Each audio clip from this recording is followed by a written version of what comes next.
Eu li recentemente não sei se era uma matéria, um artigo teu falando sobre o risco de uma possibilidade de ataque nuclear e de que não dá pra gente descartar essa possibilidade. Só haver essa possibilidade já é um risco a ser considerado, né? Eu passei todo o tempo dizendo que as chances de guerra eram muito altas. Antes da guerra começar. Todo mundo ria da minha cara e falava, não, imagina, só tem a perder. Porque as pessoas fazem uma conta econômica, né? Ou um raciocínio racional, que é você calcular perdas e ganhos. E do ponto de vista racional, me parece que você tem muito mais perdas em entrar numa guerra dessa do que ganhos. Pro Putin, pra Ucrânia, pra todo mundo.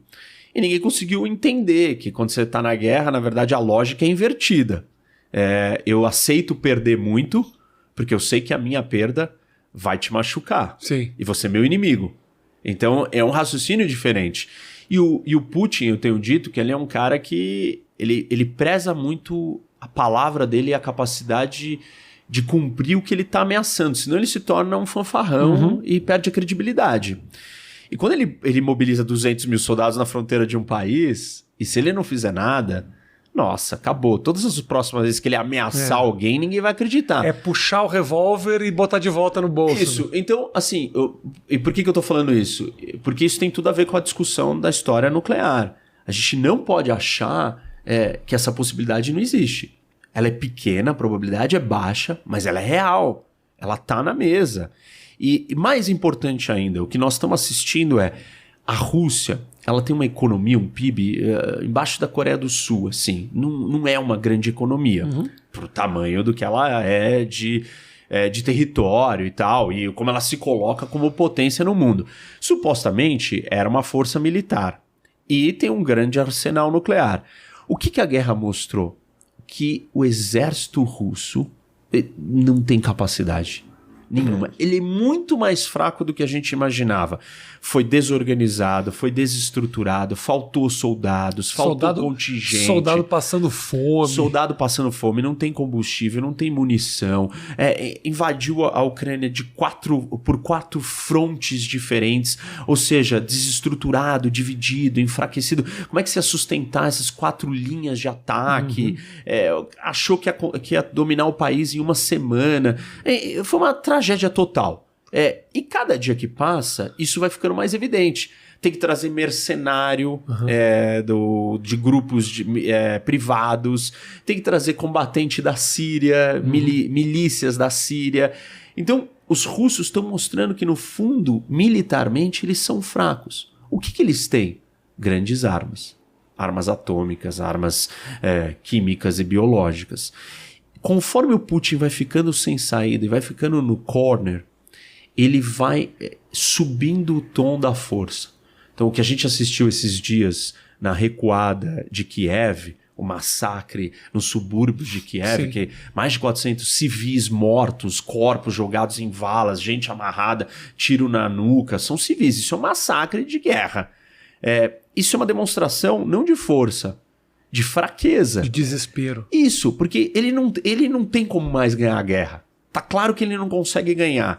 Então o que ele pode fazer? Ele tem que mostrar que alguma coisa, internamente, para fora, tá visto para o mundo que a força militar bélica russa não se modernizou e não consegue entregar. E esse é o perigo, porque existe uma doutrina nuclear russa onde se cogita o uso de armas atômicas. Não as armas atômicas mais poderosas, mas as armas que a gente chama de táticas. E os russos sempre apostaram nisso. Ao longo dos anos eles vêm vendo que convencionalmente, tropas convencionais, eles são mais fracos do que o Ocidente. E viram várias operações militares da OTAN e do Ocidente na Europa e no mundo que mostraram que talvez eles não consigam resistir.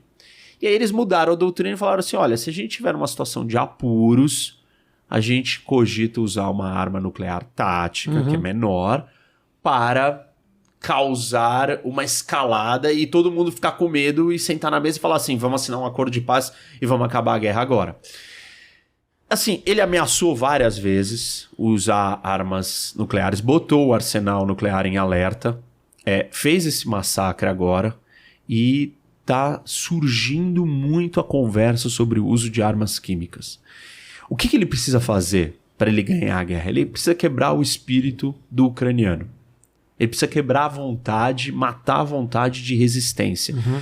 O terror, aterrorizar, massacre, armas químicas, é uma maneira de fazer isso. Deixar as pessoas em pânico e desesperadas e falarem, olha, cara, não sei se eu estou disposto a continuar lutando. Perfeito. É a única coisa que sobrou para ele. Então, quanto mais o Putin se mostra fraco, quanto mais as coisas vão mal para a Rússia na guerra... Mais ele sobe o tom. Mais ele sobe o tom e maior o risco a gente vê uma situação dessa. Principalmente se a situação interna dele também começar a ficar perigosa. Ele vai ter que distrair todo mundo, manifestantes dentro da Rússia, a elite militar, a elite oligarca. É perigoso um cara como ele com ego fragilizado, né? Um cara que foi ridicularizado, humilhado, e aí esse cara dá um piti, dá um piti em algum momento. E aí perigoso porque ele vive muito da força, né? Ele é um cara que tá ali, se o Zelensky tá usando o soft power, que é o carisma, a capacidade de comunicação, o Putin não. O Putin, a projeção de imagem dele é: eu sou um cara forte, durão, patriarcal, eu tô recuperando os valores da Rússia, a honra do nosso povo. Um cara super ligado com a questão religiosa, ele quer resgatar a identidade russa conectada com o cristianismo ortodoxo. Então ele tem toda uma projeção de imagem. Ele é um cara que ele não sorri. O sorriso demonstra submissão, né? Abertura. Então ele tá sempre com aquela cara durona. E pra ele tá perdendo no campo que é o dele, da guerra, da força, pô, é uma situação muito complicada. Como que ele vai gerenciar isso daí? É talvez dobrar a aposta. Sim. E a gente não pode descartar isso, dado que ele desafiou a lógica convencional de todo mundo, que era: não vai ter guerra. Ele não vai invadir. Uhum. Ele invadiu, ele tá lá, ele tem subido o tom, a retórica tem aumentado, o massacre bombardeando cidades urbanas, prédios civis, agora essas mortes desses 400 civis, isso é muito pesado. Até onde ele vai?